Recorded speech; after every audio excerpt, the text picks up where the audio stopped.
성령이 임하시면 모든 것을 변화시키십니다. 모든 한계를 뛰어넘습니다. 꿈꿀 수 없었던 부흥의 역사, 결코 우리가 갈 수 없는 곳, 우리가 할 수 없는 일들을 완성합니다. 러싱 윈! 러싱 윈! 러싱 윈! 러싱 윈!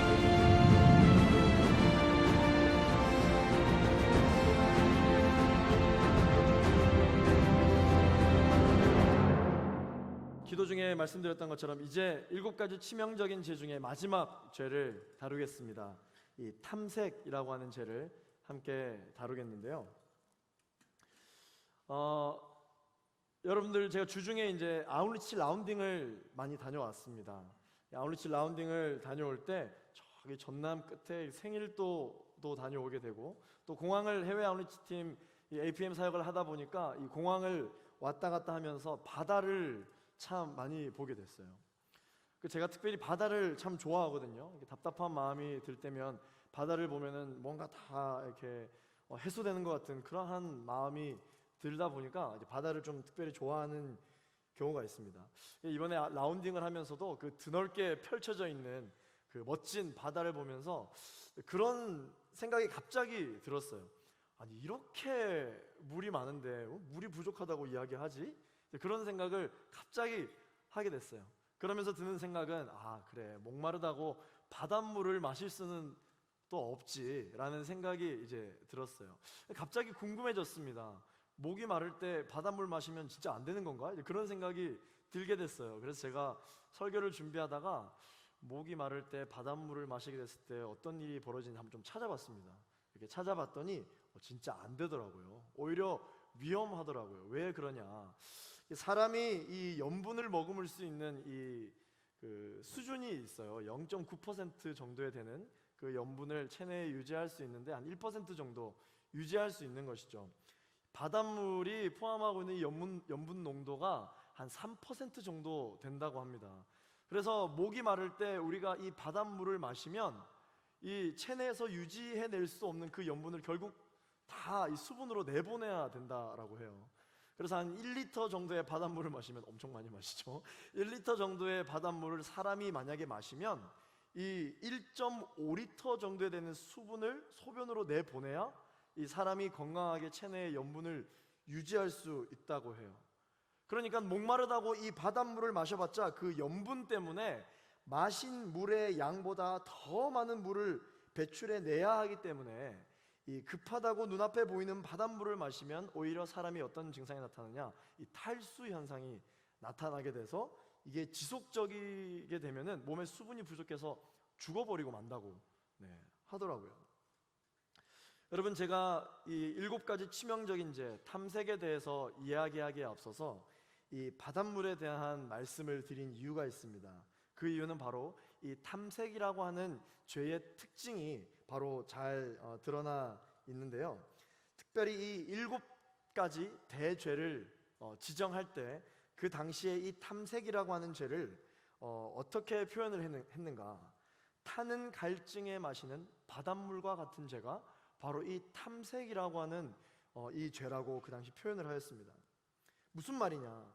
탐색이라고 하는 것은 사람이 자신이 느끼는 고독함과 외로움, 그리고 이 허황된 마음이 있는데 이 정서적인 갈증을 채우기 위해서 지금 당장에 얻을 수 있는 이 바닷물과 같은 정욕, 그리고 간음으로 자신의 이 허한 마음을 채우려고 하는 이 사람의 마음을 이야기하는 거죠. 바로 죄를 이야기하는 것입니다. 그러나 탐색은 잠시는 그 해가람을 느끼게 해줄지는 모르겠지만 결국은 자신의 생명까지 앗아가는 치명적인 그러한 결과를 초래하는 그런 무서운 죄라는 것을 오늘 우리가 알게 되기를 원합니다.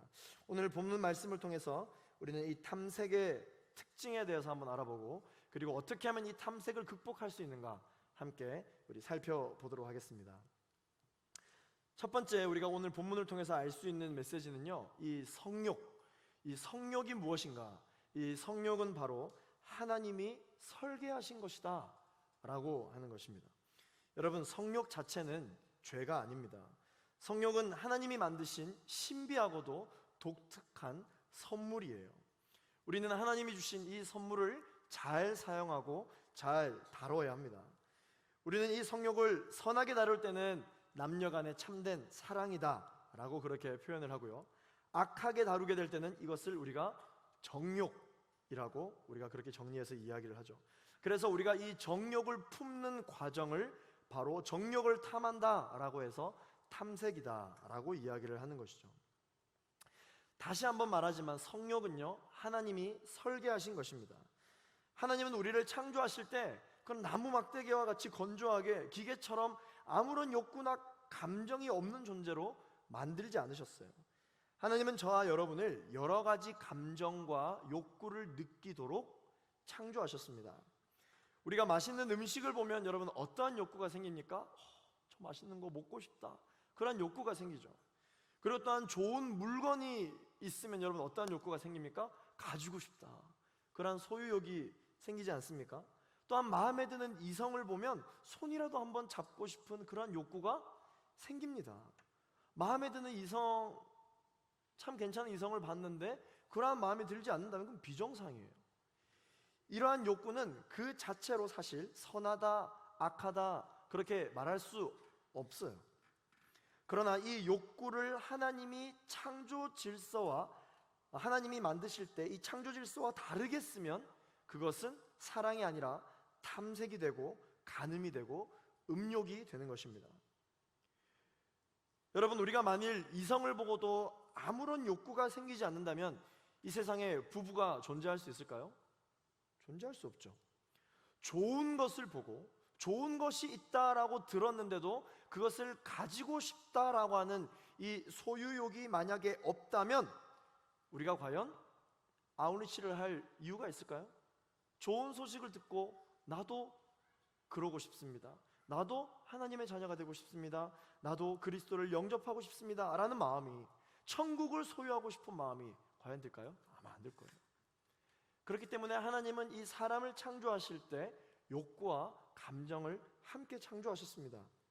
이성을 보면 같이 있고 싶고 손을 잡아보고 싶고 안아보고 싶고 또한 안겨보고 싶은 마음은 죄가 아니에요.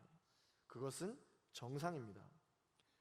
우리가 그동안 이 탐색이라는 것을 잘 몰라서 그렇지 자신을 이 성욕을 다스리지 못하는 그런 구제불능의 죄인으로 여러분 여기지 마십시오. 창세기 1장 27절 말씀 우리 함께 읽어보도록 하겠습니다. 시작. 하나님께서 사람을 그분의 형상대로 창조하시니 곧 하나님의 형상대로 사람을 창조하시되 하나님께서 그들을 남자와 여자로 창조하셨습니다. 태초가 창조될 때 사람은 남자와 여자로 구분되어서 창조되었습니다. 서로 다른 두 존재가 조화를 이루면서 살아가는 피조물로 하나님께서 창조하셨다라는 것이죠. 그리고 또한 어떻게 창조되었느냐? 하나님의 형상대로 창조되었다. 창조 당시에도 여러분 하나님은요 혼자가 아니셨어요. 창세기 1장 2절 말씀 한번 같이 읽어보도록 하겠습니다. 시작. 땅은 형태가 없고 비어 있었으며 어둠이 깊은 물 위에 있었고 하나님의 영은 수면 위에 움직이고 계셨습니다. 이 태초에 이 천지 만물이 창조되기 이전에 어떤 일이 있었느냐? 하나님이 계셨고 하나님의 영이 계셨다라는 것입니다. 이 말씀을 통해서 보통 삼위일체 하나님을 또한 증명하기도 하는데 여러분 삼위일체 하나님 혼자 계시지 않으시고 서로 연합하고 관계를 맺으시고 조화롭게 존재하셨다라는 것입니다. 사람도 하나님의 그러한 형상대로 창조되었다고 말씀하시는 것처럼 하나님은 남자와 여자가 서로 관계를 맺고 조화롭게 살면서 성적인 연합을 통해서 한 생명을 또 다른 생명을 또 다른 새로운 자아를 창조하시도록 하나님께서는 만드셨어요. 그래서 그 새롭게 창조된 자아를 볼 때 창조의 기쁨과 황홀함을 얻도록 사람을 설계하셨다는 것이죠. 그렇기 때문에 이 성욕 또한 죄라고 이야기할 수 없고 하나님이 설계해 주신 것입니다. 이것이 바로 하나님이 주신 성욕이에요. 탐색에 대해서 우리가 한번 살펴볼 텐데 이 두 번째 오늘 본문을 통해 우리가 알 수 있는 것은요, 탐색은 어떤 죄인가? 그것은 바로 지극히 이기적이고 왜곡된 성욕입니다. 탐색은요 이성을 원하는 것입니다. 단지 자신의 쾌락만을 목적으로 상대방을 어떻게 하느냐? 이용하는 죄예요. 이게 바로 탐색입니다. 자신만을 위한 그러한 이 욕구, 자신의 쾌락만을 목적으로 하는 것, 이것이 바로 탐색이다라고 하는 것이죠. 성경에 이 탐색이라는 단어를 표현하고 있는 단어가 바로 정욕입니다. 정욕. 이 정욕이라는 단어를 러스트라고 이렇게 단어가 표현되어져 있는데, 이 러스트라고 하는 단어의 뜻이 어떠한 뜻이냐면 사치 그리고 탕진을 의미하는 이 라틴어 룩수리아라고 하는 단어에서 파생되어진 그러한 단어입니다. 자신을 위해서 상대방의 육체와 감정을 허랑방탕하게 이용하는 성적 욕망, 이게 바로 탐색이다라고 하는 것이죠. 오늘 본문 말씀 27절 말씀과 28절 말씀을 한 번 더 같이 읽어보도록 하겠습니다. 함께 읽습니다. 시작.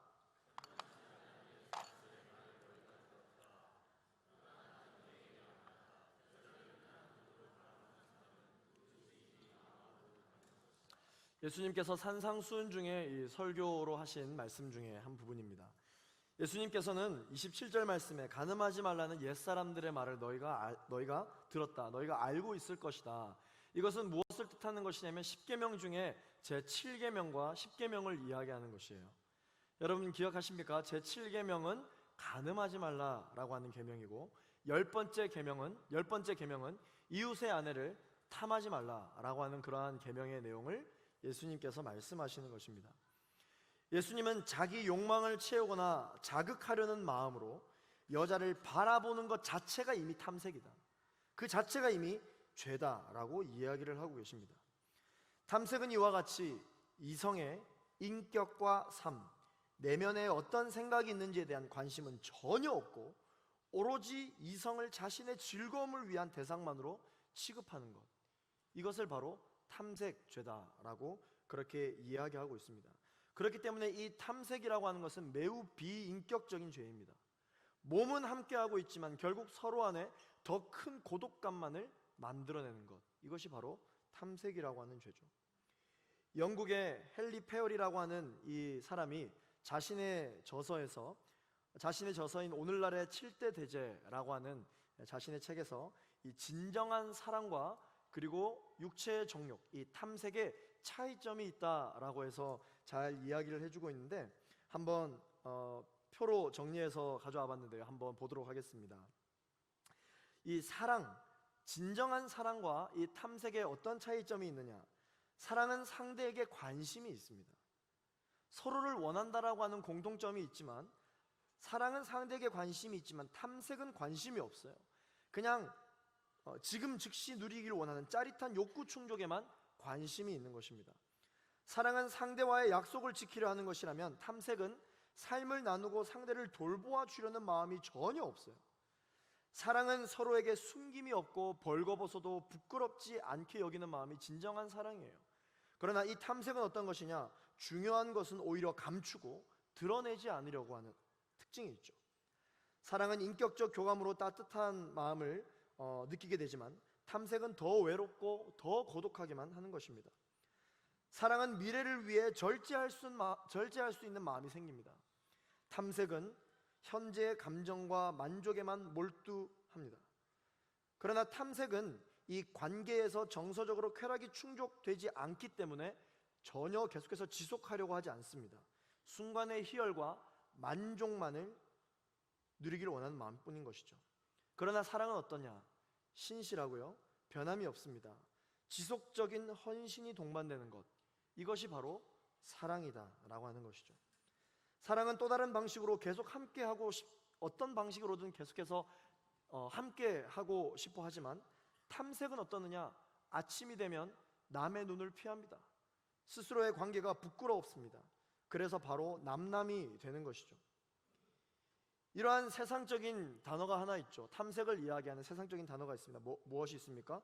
원나잇 스탠드. 여러분, 이 원나잇 스탠드에 빠져 있는 사람들은요, 늘 새로운 대상을 찾아다닙니다. 계속 만족하지 못하고 새로운 대상을 찾아다녀요. 결국 탐색은 서로에 대한 배신과 상처만 주게 되고 자기 만족을 위해서 이용만 당하는 것입니다. 이게 바로 탐색죄예요. 그런데 사람들은 이렇게 이야기하죠. 아니, 상대방도 거절하지 않았다. 상대방도 동의했는데 무슨 잘못이 있느냐. 세상은 오히려 탐색죄에 대해서 당당하게 이렇게 이야기를 합니다. 그런데 여러분 잘 생각해 보십시오. 이 말 역시 매우 이기적인 탐색적 발언입니다. 정말 상대방의 의견을 존중해서 상대방도 거절하지 않았다라고 이야기하는 게 아니잖아요. 자신의 충동적인 감정을 덮으려는 치졸한 발언이죠. 끝까지 자기 만족을 위해서 상대방의 만족을 이용하려고 하는 이기적인 발언인 것입니다. 탐색죄는 매우 이기적이고 왜곡된 성욕이에요. 그래서 창세기 3장에 보면 여러분 당장 아담과 하와가 뭐라고 이야기합니까? 먼저 아담에게 하나님께서 물으십니다. 먹지 말라고 말씀하신 이 선악과를 너 왜 먹었냐? 당장 아담이 뭐라고 이야기합니까? 하와가 나로 먹게 해서 내가 먹었다. 하와는 또 뭐라고 이야기합니까? 뱀이 나로 먹으라고 해서 내가 먹었다. 결국 본인이 먹기로 결정한 것이고 본인의 의지로 평소에 먹고 싶었던 그 선악과를 따먹은 것인데 상대방을 이용하는 것이죠. 참된 사랑은 어떤 것인가? 그것은 바로 하나님을 위해서 서로가 소통하는 관계, 이게 바로 참된 사랑입니다. 탐색은 어떤 것인가? 자기 만족을 위해 서로를 이용하는 것입니다. 지극히 이기적인 죄예요. 지극히 이기적인 죄입니다. 세 번째, 이 탐색죄의 특징은 무엇이냐면요, 탐식의 그 결과는 살인이 일어나게 된다는 것입니다. 너무 무서운 말이죠. 여러분, 그 탐색을 즐기는 그 과정은 정말 매우 달콤합니다. 사람들은 탐색이 초래할 결과를 심각하게 생각하지 못한 채 잠깐의 달콤함에 취해서 정욕에 빠져들고 결국은 쓰라린 배신감과 공허함을 당하게 됩니다. 하나님께서 창조하신 본래의 목적 안에 있는 사람에게는요, 이 사랑 안에 무엇이 있느냐? 모든 일에 기쁨과 평안만 있어요.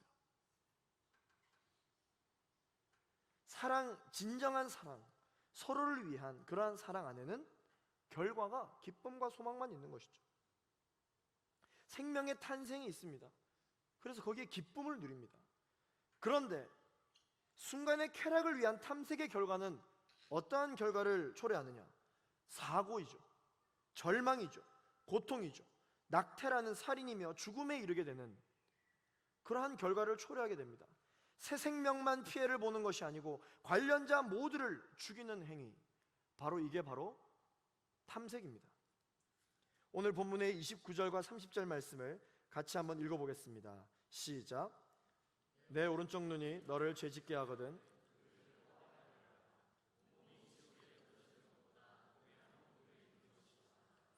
내 오른손이 너를 죄짓게 하거든 그 손을 잘라내버려라.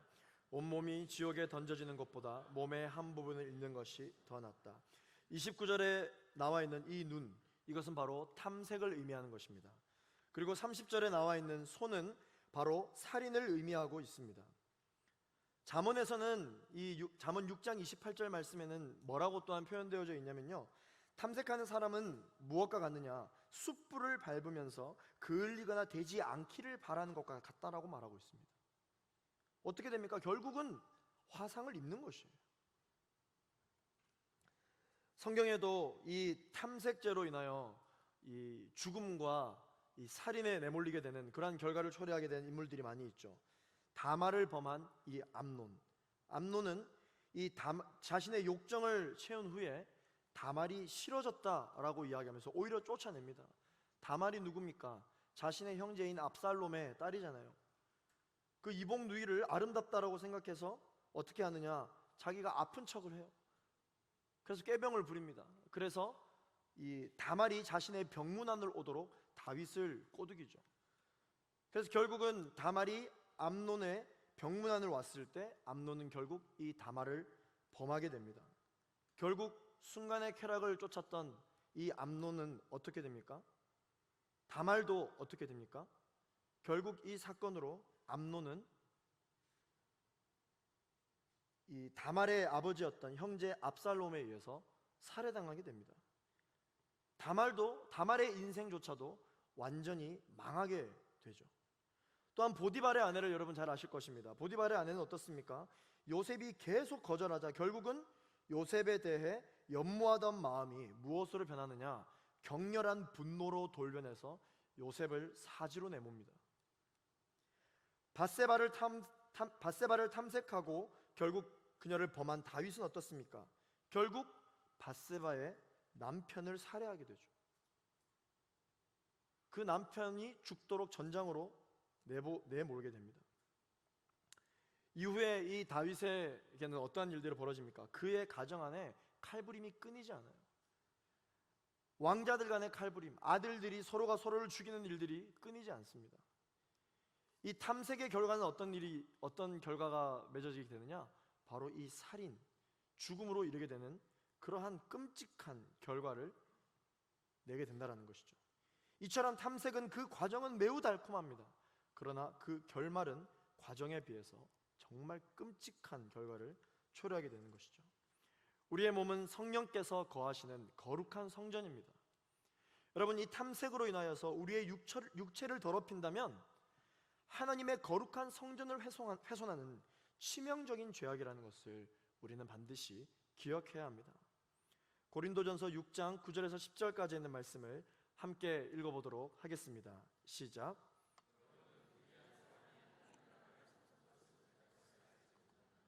속지 마십시오. 음행하는 사람이나 우상을 숭배하는 사람이나 간음하는 사람이나 남창이나 동성연애를 하는 사람이나 도둑이나 탐욕을 부리는 사람이나 술꾼이나 남을 헐뜯는 사람이나 속임수로 남을 해롭게 하는 사람이나 약탈하는 사람은 하나님 나라를 상속받지 못할 것입니다. 우리의 몸을 탐색에 내어 맡겨버리면 하나님의 나라를 위해 우리는 그토록 열심히 헌신을 한다 할지라도 쓰임받지 못하게 됩니다. 이 사실을 반드시 우리는 기억해야 합니다.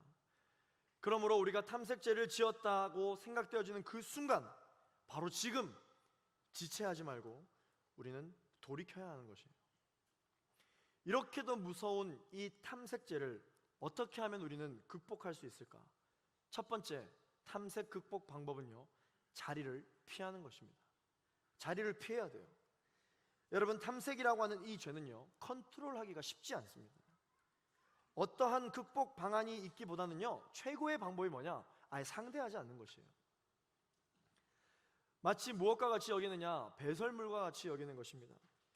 여러분, 이 탐색하는 마음을 더러운 배설물과 같이 여기십시오. 우리가 배설물을 어떻게 대합니까? 배설물이 무서워서 피하지 않잖아요. 왜 피하죠? 더러워서 피해요. 아예 그냥 피해버립니다. 이와 같이 여러분, 탐색하고자 하는 마음이 든다면 그 자리를 피해버리는 것이 가장 좋은 방법입니다. 오늘 우리가 아까 읽었던 본문 말씀 29절 말씀과 30절 말씀에 보면 정말 무서운 말씀이 있어요. 어떤 말씀이 있느냐? 29절에 보시면 눈을 뽑아내버려라, 30절 말씀에 보시면 손을 잘라내버려라, 이러한 과격한 표현을 예수님이 하셨어요. 엄청 터프하시죠? 너무 무서운 표현을 이렇게 하셨습니다. 이게 무슨 뜻일까요? 정말 예수님, 제가 탐색죄를 지어서 눈을 뽑아버렸습니다. 예수님, 제가 탐색죄를 지어서 손을 잘라버렸습니다. 제 뽑힌 눈과 제 잘린 손을 보시고 예수님이 잘했어, 이렇게 이야기하실까요? 무슨 뜻일까요, 여러분? 이 본문 말씀이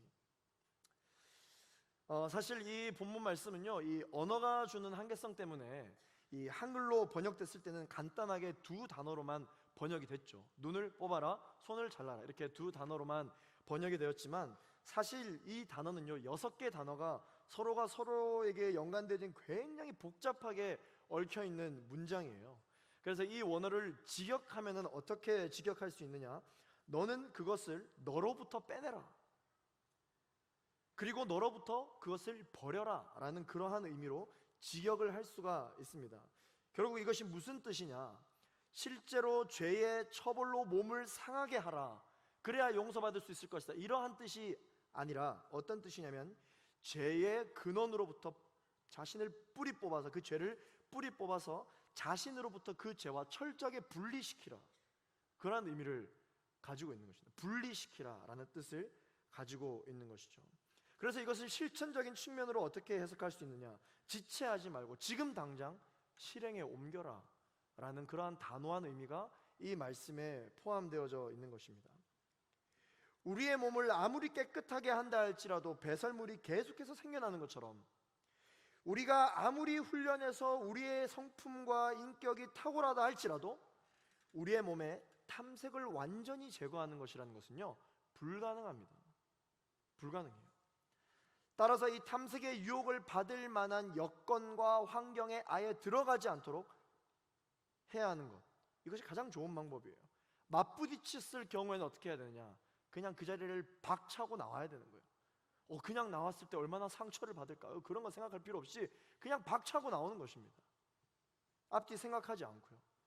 끝까지 자기만 생각했다가는 이 탐색죄를 뿌리채 뽑을 수 없습니다. 보디발의 아내가 요셉과 잠자리를 하기 위해서 집요하게 계속 유혹했죠. 이 보디발의 아내와 한 번만 눈 감고 잠자리를 하면 요셉의 이 앞으로의 인생은 일사천리로 여러분 성공하는 인생을 살게 될 게 뻔하다라는 세상의 말들이 있었을 것입니다. 그러나 여러분, 요셉은 어떻게 했습니까? 결국은 보디발의 아내가 아무도 없는 공간에서 몸으로까지 막 달려드는 이런 상황 가운데 요셉은 오히려 그 보디발의 아내를 설득하려 하지 않고 제압하려 하지 않고 어떻게 했느냐? 자신의 겉옷을 벗어 던지면서까지 자리를 박차고 도망쳐 나오게 되죠. 여러분, 욥은요 또한 어땠냐면 젊은 여인을 아예 내가 쳐다보지 않기로 마음을 먹습니다. 그래서 요한복음 아니고요, 욥기 31장 1절 말씀에 욥이 뭐라고 고백하고 있냐면, 내가 내 눈과 언약한 것이 있는데 어떻게 처녀에게 한눈을 팔겠는가? 내가 하나님과 나 사이에 약속한 것이 있는데 어떻게 내가 그 죄를 짓겠는가? 아예 쳐다보지 않기로 마음을 먹었습니다. 욥은 자기 자신을 잘 알았어요. 아내가 있다 할지라도 아름다운 여인을 보면 탐색하는 마음이 내 마음 안에 들 것이라는 것을 알고 있었습니다. 그렇기 때문에 원인을 아예 제거하겠다라고 하는 그런 굳은 의지를 욥은 가지고 있었던 것이죠. 또한 바울은 에베소서 5장 3절 말씀을 통해서 뭐라고 이야기를 하고 있느냐? 음행과 관련된 부도덕한 말들은 그 이름조차도 내가 담지 않겠다. 그 말을 아예 담지 않겠다, 하지 않겠다 라고 그렇게 굳은 의지를 보이고 있습니다. 여러분, 뱀이 하와를 유혹했듯이 오늘날에도 사탄 마귀는 하나님의 사람들인 저와 여러분을 계속해서 유혹합니다. 뭐라고 유혹하느냐? 오늘 이 유혹을 피하지 못했다 할지라도 탐색을 하기로 결정을 해. 괜찮아, 당장 무슨 일이 일어나지 않아. 내일 회개할 기회가 있잖아. 내일 회개하면 되잖아 라고 오늘은 탐색을 하고 내일은 회개를 하라고 그렇게 우리를 유혹하고 있습니다. 교묘하게 속이고 거짓말을 합니다. 우리는 정신을 똑바로 차리지 않으면 결국은 탐색에 빠지게 되고 끔찍한 결과를 초래하게 될 거예요. 많은 위대한 리더십들 결국은 이 속삭임에 넘어가서 어떻게 됩니까? 내일 탐색에서 결국 벗어나지도 못하고 회개할 기회조차 갖지 못한 채 그의 말로는 망하게 돼버리고 말죠. 사랑하는 청년 여러분, 과감히 피하십시오. 탐색으로부터 도망쳐 나오시게 되는 여러분 되시기를 소망합니다. 두 번째, 어떻게 해야 이 탐색을 극복할 수 있는가? 이 시대가 우리에게 이야기하는 거짓말을 간파해내야 합니다. 이건 거짓말이구나, 내가 속으면 안 되겠구나 라고 하는 이러한 영적인 분별력이 우리에게 필요한 것이죠. 오늘날 우리가 살아가고 있는 이 시대는 성과 관련해서 우리에게 아주 달콤한 거짓말들을 합니다. 나는 내가 원하는 사람과 함께라면 무엇이든 즐길 권리가 있어. 내가 왜 이것을 제재해야 해? 우리는 사랑했어. 사랑하면, 아름다우면, 로맨틱하면, 감동적이라면, 행복하다면 괜찮지 않으한가? 세상은 우리에게 이렇게 이야기합니다. 상대가 그것이 기혼이든 미혼이든 관계없이 서로가 원하고 그것으로 삶의 에너지가 생기고 행복을 느낀다면 그 자체로 좋은 것이 아닌가? 누가 나를 제한할 수 있는가? 내가 좋은데, 감동적인데, 특히 이 영화, 이 언론 매체 이런 것들을 보았을 때 누가 봐도 바람인데 그것이 아름답게 희화화되어 있는 그런 것을 보면 우리는 매우 크게 흔들려요.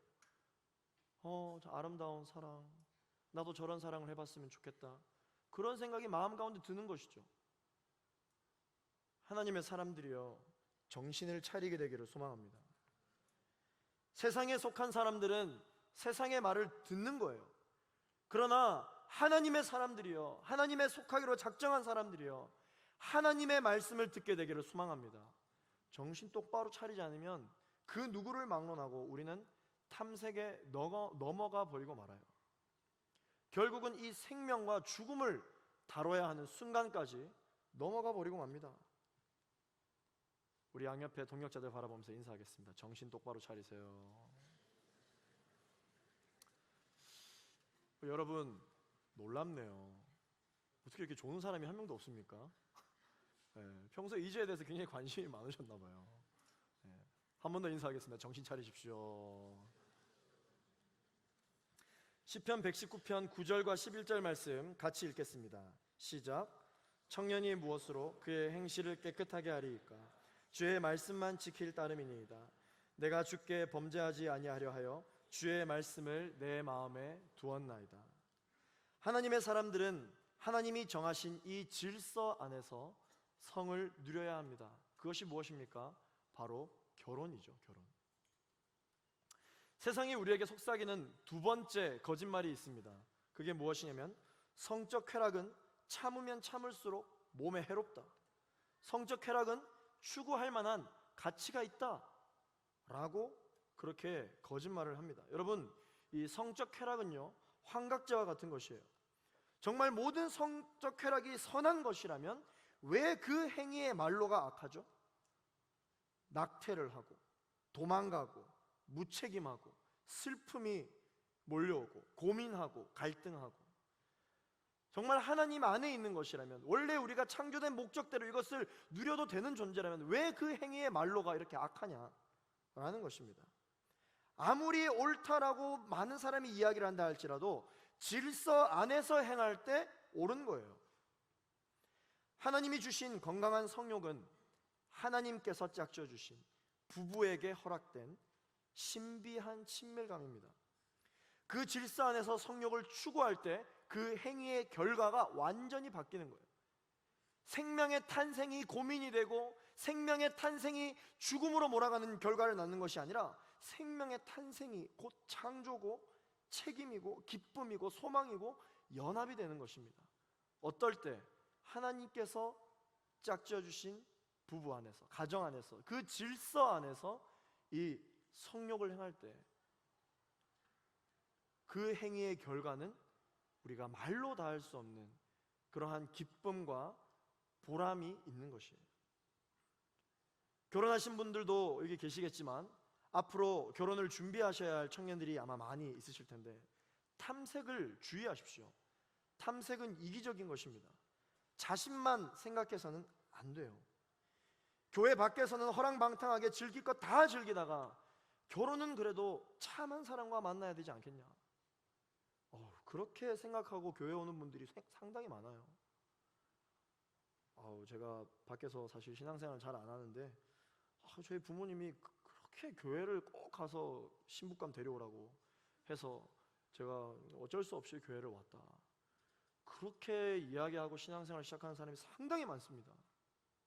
물론 그렇게 함에도 불구하고 교회를 안 다니는 것보다 낫겠죠. 그러나 분명히 말씀드리는데, 정말 자기만 아는 사람이고 이기적인 출발이에요. 돌이켜야 합니다. 자신은 순결하지 않으면서 왜 배우자는 순결하기를 원하는지, 자신은 순결하지 않으면서 왜 여러분들이 앞으로 가지게 될 자녀들은, 그리고 여러분들이 이룰 가정은 순결하기를 원하십니까? 말을 안 할 뿐이지 사기 결혼이죠. 그러면 정말 자기 자신에게만 이 모든 초점이 맞추어져 있는 이기적인 관계입니다. 우리는 사람을 속일 수 있을지는 몰라도 열매를 맺게 하시고 결국은 자라나게 하시는 하나님은 절대로 속일 수 없어요. 갈라디아서 6장 7절에서 8절 말씀 같이 읽겠습니다. 우리 큰 목소리로 읽겠습니다. 시작.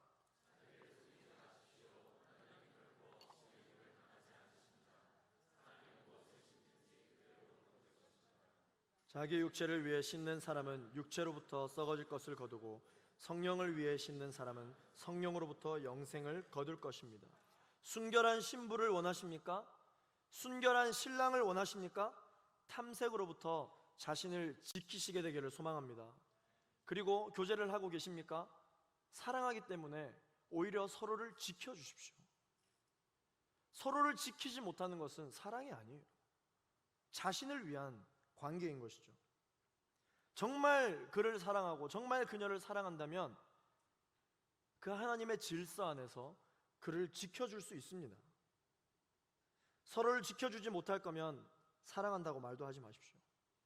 진정한 사랑은 서로를 죄악으로부터 보호해주고 지켜주는 것입니다. 서로의 욕구를 존중한다면 마귀가 틈을 탈 기회를 주면 안 돼요.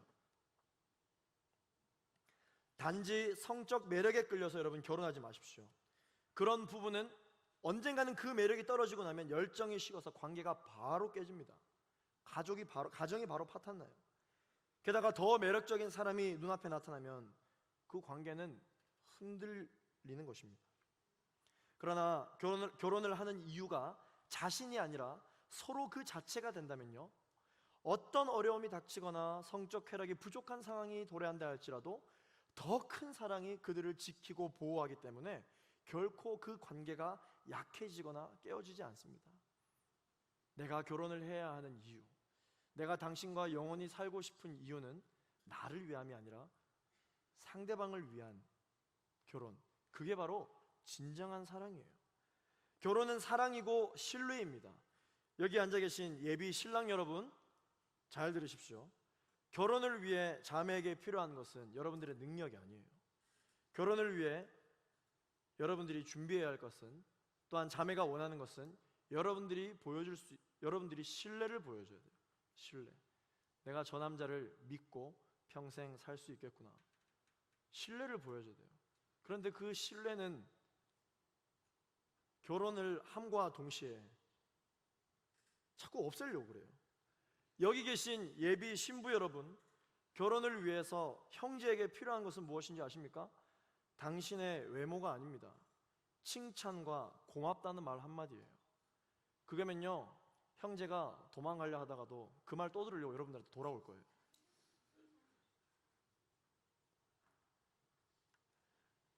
여러분, 세상과 구별된 가정을 이루어야 되지 않겠습니까? 세상과 구별된 하나님 안에서의 그러한 가정 이루어야 하지 않겠습니까? 그래서 결혼할 때 보통 주례 목사님들이 성혼 선언을 하실 때 이렇게 이야기하죠. 서로를 사랑하십니까? 이렇게 묻지 않습니다. 뭐라고 이야기하느냐? 기쁠 때나 슬플 때나 어려울 때나 힘들 때도 한결같이 서로를 사랑할 것을 약속하십니까? 그렇게 이야기하는 거예요. 마지막으로 이 탐색을 극복할 수 있는 방법은 무엇이냐? 그것은 바로 탐색의 유혹을 더 큰 사랑으로 이겨내는 것입니다. 사랑하는 제이프의 청년 여러분, 오늘날 세상은 우리가 원하는 사랑에 대해서 수만 가지 달콤한 말들로 우리를 유혹하고 있어요. 오늘날 많은 사람들이 엄청난 물질적 풍요를 누리면서도 포르노와 음란한 것들에 더 탐색하는 마음을 가지고, 그럼에도 불구하고 더 큰 지루함과 이 실증을 느끼는 이유가 무엇입니까? 그 이유는 바로 영적 빈곤이에요. 모든 것을 누릴 수 있는 부유함 가운데 있는 영적인 빈곤함, 아무리 채우려고 노력해도 채울 수 없는 영적인 빈곤함. 사람이 이 영적인 즐거움을 얻지 못하면 결국은 육체적인 쾌락에 빠지게 됩니다. 목마르다고 바닷물을 마시면 더 많은 수분이 몸에서 빠져나가듯이 육체적 쾌락으로 아무리 채워보려고 한들 그럴수록 우리는 더 어둠의 영역으로 빠져들어가 버리고 말 것입니다. 사람이 창조될 때 가득 채워졌던 것이 안 채워지고 다른 걸로 채우려고 하니까 자꾸 고장나는 거예요.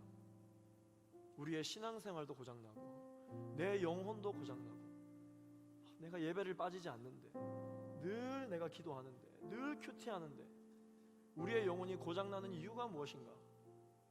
그것은 바로 우리가 창조될 때 우리가 채워졌던 것들로 채우지 않고 다른 것들로 채우려고 하니까 다 가진 것 같지만 영적으로 빈곤 상태에 있는 것입니다. 자동차에 기름을 넣어야지 비싸다고 물 타면 차 사고 납니다. 결국은 회복이 안 되고 수리가 안 되고 복구 불능 상태가 되고 맙니다. 진짜는 너무 많고 수두룩 빽빽한 것이 진짜가 아니에요. 쉽게 얻을 수 있는 것이 진짜가 아닙니다. 그건 가치 있다라고 말하지 않습니다. 진짜 사랑은, 진짜 가치 있는 것은 딱 하나 있는 것입니다. 딱 하나. 세상이 말하는 이 혼란스러운 사랑, 그리고 하나님이 주신 그 질서 밖에 이 사랑을 통제할 수 있는 방법은 더 큰 사랑으로 우리의 연약함을 덮는 것입니다. 세상의 그 어떠한 사랑도 나를 위해 대신 죽어주는, 목숨을 바치는 사랑보다 더 큰 사랑은 없습니다. 여러분을 대신하여 목숨까지 버리신 사랑이 있습니다. 그 사랑이 바로 우리 예수 그리스도의 십자가 사랑. 그 사랑으로 가득 채워져 있으면 세상이 뭐라고 떠들어도 성적 쾌락은 안중에도 없게 됩니다. 어거스틴이 말합니다. 나무 기둥에 묶여있는 사람이라 할지라도 새가 머리 위에 앉는 것은 막을 수 없지만 그 새가 둥지를 트는 것은 막을 수 있다. 여러분, 우리는 막을 수 있습니다. 탐색제가 온다 하더라도 예수 이름으로 막을 수 있어요. 우리 공동체에 이 더 큰 사랑인 예수의 사랑이 부어지기를 소망합니다. 우리의 연애 위에, 우리의 교제 위에 예수의 사랑이 부어지게 되기를 축원합니다. 내가 앞으로 이루게 될 우리의 가정 가운데 이 예수의 사랑이 넘쳐나게 되기를 소망합니다. 영적 빈곤 가운데 있는 사람, 영혼이 고장나 있는 사람, 예수의 사랑으로 채워지게 되기를 예수 그리스도 이름으로 축원합니다. 기도하겠습니다. 하나님, 고장났습니다. 어디서부터 잘못됐는지 회복이 안 됩니다. 하나님, 내가 이 세상 가운데 창조될 때, 만들어질 때 주님 채워졌던 하나님의 기운, 하나님의 영, 하나님의 호흡, 하나님의 사랑이 채워지게 하여 주시옵소서. 예수의 사랑, 십자가의 감격이 회복될 때 이 컨트롤하기 어려운 모든 7가지 죄들이 다 해결될 줄로 믿습니다. 이 7가지 죄들은 이미 예수 그리스도의 십자가에 못 박혀진 줄로 믿습니다. 그러므로 예수 그리스도의 이름으로 선포하고 나아갈 때 우리의 신앙생활 가운데 승리가 있는 줄로 믿습니다. 예수 사랑합니다. 사랑합니다. 온 마음 다하여 오직 주님 안만 간절히 더 원합니다. 예수 사랑합니다. 예수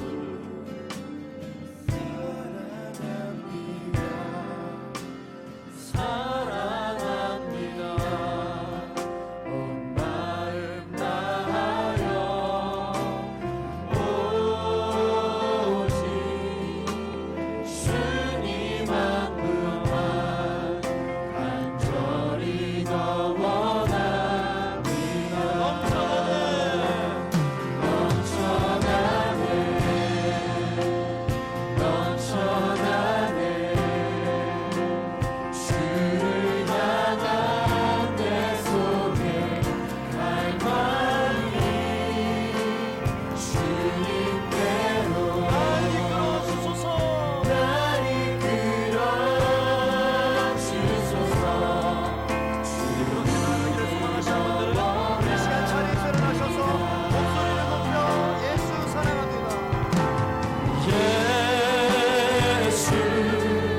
탐색의 영들이여 떠나갈지어다. 예수 이름으로 명하노니 모든 탐색의 영들이여 한 길로 왔다 결국 길로 도망갈지어다. 예수 이름으로 명하노니 탐색의 영들이여 물러갈지어다. 주여 한번 부르시고 기도하겠습니다. 주여.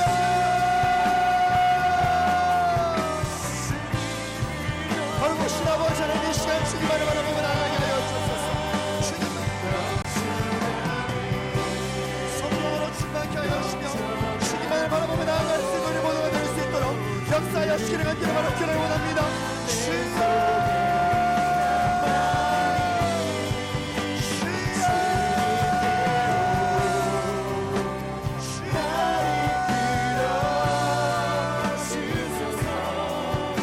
아버지 하나님 이 모든 죄악으로부터 주님 우리가 벗어나게 하여 주옵소서. 깨끗한 손을 주옵소서. 깨끗한 손을 주옵소서. 주님만을 바라보며 나가게 하여 주옵소서. 주님 우리에게 순결함이 넘치게 하여 주옵소서. 순결의 영향이 날지어다. 날 이끌어 주소서. 우리 시간 다 함께 두 손 높이 들고 넘쳐나네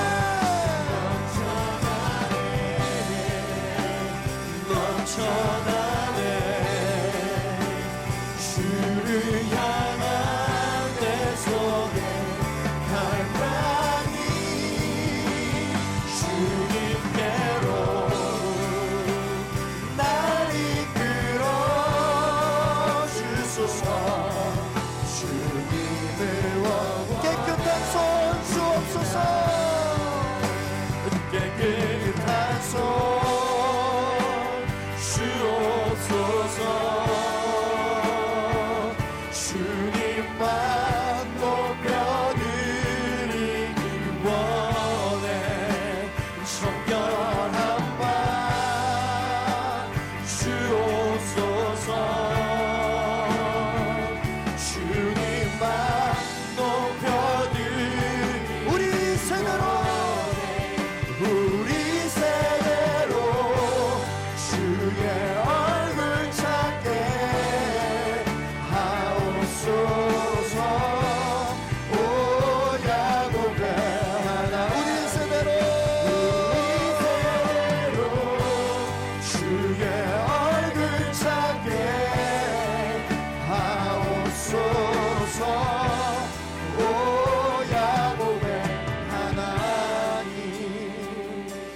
마지막으로 기도하며 나아갈 때 하나님 아버지 우리가 그동안 7가지 주님 치명적인 죄에 대해서 살펴보았는데 주님 어떻게 된 것이 어느 한 가지라도 상관이 없는 죄가 없는지 아버지 하나님 이 치명적인 죄가 우리 안에 있음을 발견하였사오니 아버지 하나님 이 죄를 발견할 때마다 예수 그리스도 이름으로 담대하게 나아갈 수 있는 은혜가 있게 하여 주시옵소서.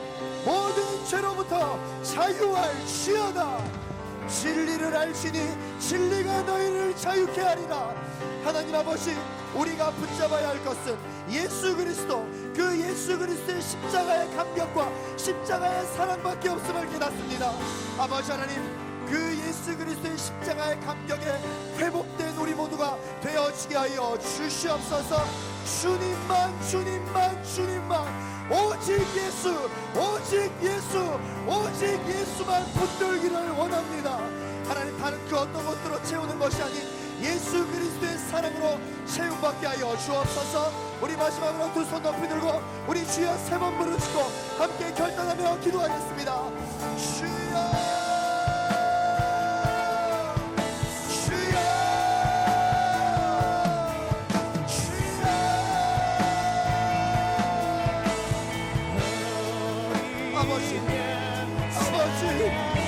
아버지 나를 보시옵소서. 아버지 나를 만들어주옵소서. 아버지 이 모든 죄악들 아버지 모든 일을 벗어날 수 있도록 성령님 기름 부어 주옵소서. 할렐루야 주님을 찬양하며 나아갑니다. 주님을 높여드리기를 원합니다. 우리와 함께하여 주셔서 성령을 기름 부어주시며 기름 부어주시옵소서.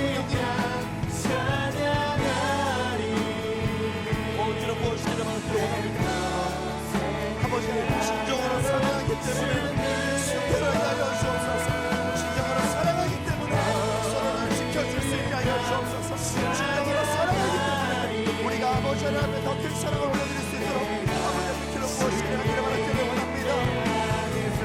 어린 양 찬양해 찬양하니 내 평생 그 하나로 충분해요. 어린 양 찬양하니 내가 주의 임재 안에서. 하나님 아버지, 내 인생은 주님의 것입니다. 내 인생은 주님의 것입니다. 내 인생은 주님의 것입니다. 나의 자신의 것이라고 그렇게 생각하고 여겨왔던 이 모든 교만을, 이 모든 탐색을, 이 모든 낙태를, 이 모든 탐욕을, 이 모든 게으름과 이 모든 것들을 주님 용서하여 주시옵소서. 시기하는 마음도 떠나가게 하여 주시고 질투하는 마음도 떠나가게 하여 주옵소서. 오직 예수 그리스도의 십자가 그분만을 붙들고 나아갈 수 있는 우리 모두가 되게 하여 주옵소서. 아버지는 나의 삶은 주님의 것이요 나의 목숨도 주님의 것이요 나의 모든 인사권도 주님의 것이요 나의 모든 인생의 비전도 주님의 것이요 나의 가정도 주님의 것입니다. 나의 영혼도 주님의 것입니다. 하나님, 이제는 주인 되어 주셔서 적극적으로 우리의 인생 가운데 개입하여 주셔서 단 하루를 살더라도 하나님 앞에 영광을 올려드릴 수 있는 삶을 살게 하여 주시고, 나 자신의 만족과 유익을 위한 삶이 아닌 서로를 배려하며 연합하고 함께 나아가는 귀한 하나님의 사람들, 그러한 믿음의 세대들이 될 수 있도록 역사하여 주옵소서. 그렇게 새해를 행하실 주님을 기대하며 감사드리고 예수 그리스도의 이름으로 기도하였습니다. 아멘. 새해를 행하실 주님께 우리 감사의 영광의 박수 올려드리시겠습니다. 아멘.